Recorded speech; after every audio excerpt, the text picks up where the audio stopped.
Subscribe कीजिए UP ताजा news channel को और घंटी को दबा दीजिए ताकि सबसे पहले आप तक खबरें पहुंच जाएं।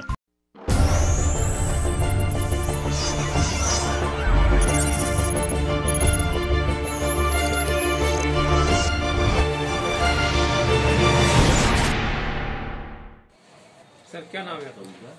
राम सजीवन जी, रेवटा सीट से आप प्रत्याशी हैं, तो इसमें सर ये पूरा मामला क्या है सर, बताएंगे सर? पूरा मामला ये है कि लगातार काउंटिंग में सभी लोग, सभी एजेंट, सभी प्रत्याशियों के एजेंट उपस्थित रहे और सभी अधिकारियों ने सभी बिल्कुल ईमानदारी के साथ पूरी तरीके से काउंटिंग की। लास्ट में जब काउंटिंग फाइनल हो गई, फाइनल होने के बाद मैं 471 वोटों से चुनाव जीत गया। जब मैं चुनाव जीत गया उसके बाद प्रमोद सिंह तोमर, जो कि सांसद पुष्पेंद्र सिंह चंदेल के समधी हैं, उनके रिश्तेदार हैं, उनने आरओ को कहा कि रिकाउंटिंग के लिए। आरओ ने साफ मना कर दिया, लेकिन इन्होंने जबरदस्ती ऊपर डीएम साहब को या किसी को भी फोन करवाया हो, उच्च अधिकारियों पर दबाव बनाकर जबरदस्ती काउंटिंग करने का आदेश ले आए थे। और उसी टाइम जब 4 बजे काउंटिंग पूरी हो चुकी थी, परिणाम आ गया था, उसके बाद इन्होंने रात को 11 बजे कहा कि रिकाउंटिंग होगी, लेकिन 11 बजे भी रिकाउंटिंग नहीं हुई।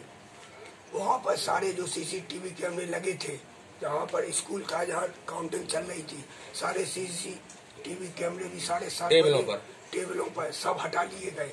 अब उन डब्बों में क्या है, क्या किया इन्हें रात में, क्या नहीं किया, ये तो ऊपर वाला जानता है। लेकिन ये बेईमान लोग हैं और ये बेईमानी करके चुनाव जीतना चाहते हैं। लेकिन हम समाजवादी लोग संघर्ष करेंगे और सत्य की हमेशा विजय हुई है और सत्य की विजय होगी।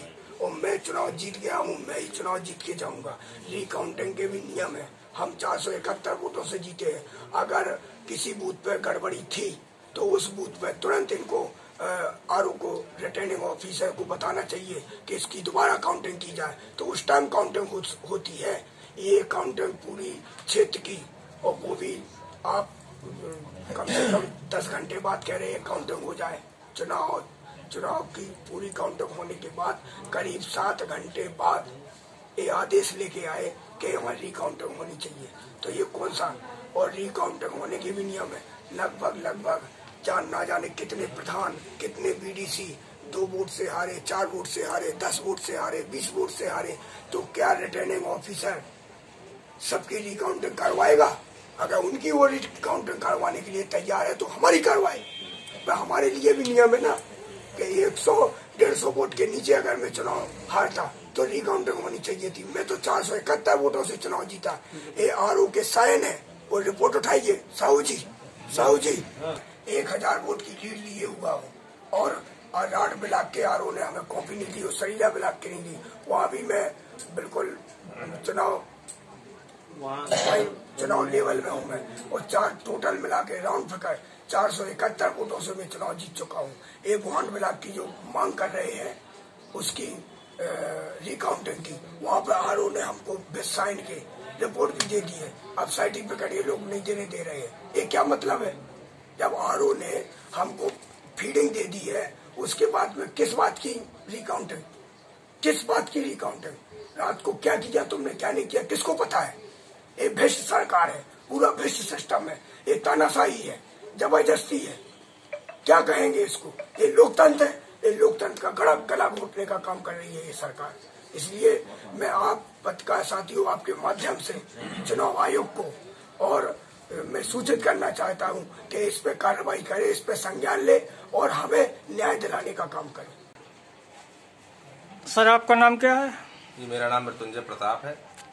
आज क्या बात हुई जो आप लोग यहाँ इकट्ठे हुए हैं? देखिए, हम लोगों के जो त्रिस्तरीय पंचायत चुनाव पूरे प्रदेश में चल रहे हैं, तो उसी के अंतर्गत हमारे जनपद महोबा की एक सीट है, जनपद हमीरपुर की एक सीट है रेवटा, जिसपर समाजवादी पार्टी के समर्थित प्रत्याशी राम सजीवन यादव चुनाव लड़ रहे हैं।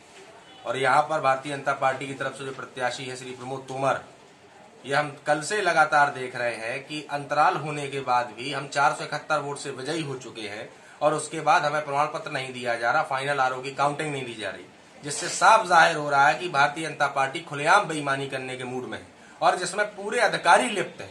एक एक जिले का अधिकारी इसमें लिप्त है।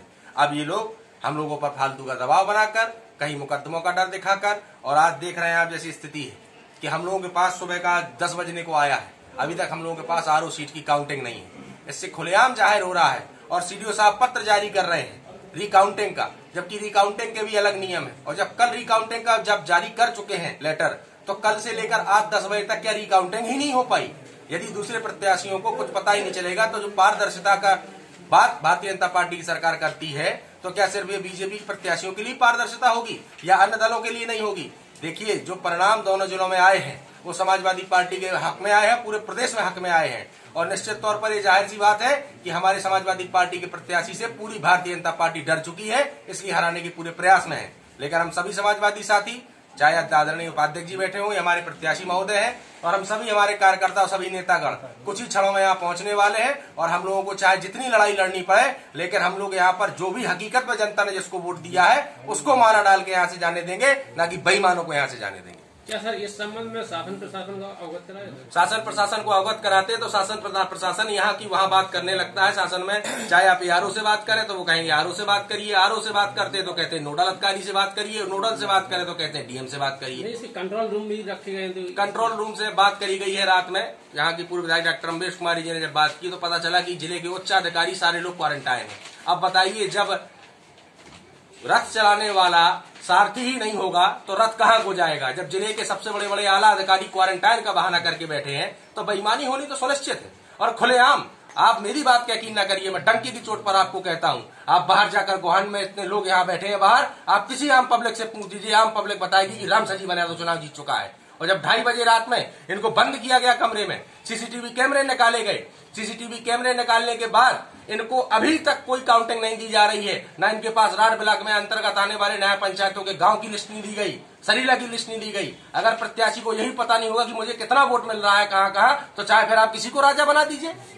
ये पूरी तरीके से लोकतंत्र को खत्म कर चुके हैं, तानाशाही रवैये को अपना चुके हैं। और त्रिस्तरीय पंचायत चुनाव में तो समाजवादी पार्टी जीतेगी ही जीतेगी, और जो बंगाल में हुआ है इससे भारतीय जनता पार्टी बुरी तरीके से डर चुकी है और खुलेआम गुंडागिर्दी कर रही है। सब्सक्राइब कीजिए यूपी ताजा न्यूज चैनल को और घंटी को दबा दीजिए ताकि सबसे पहले आप तक खबरें पहुंच जाएं।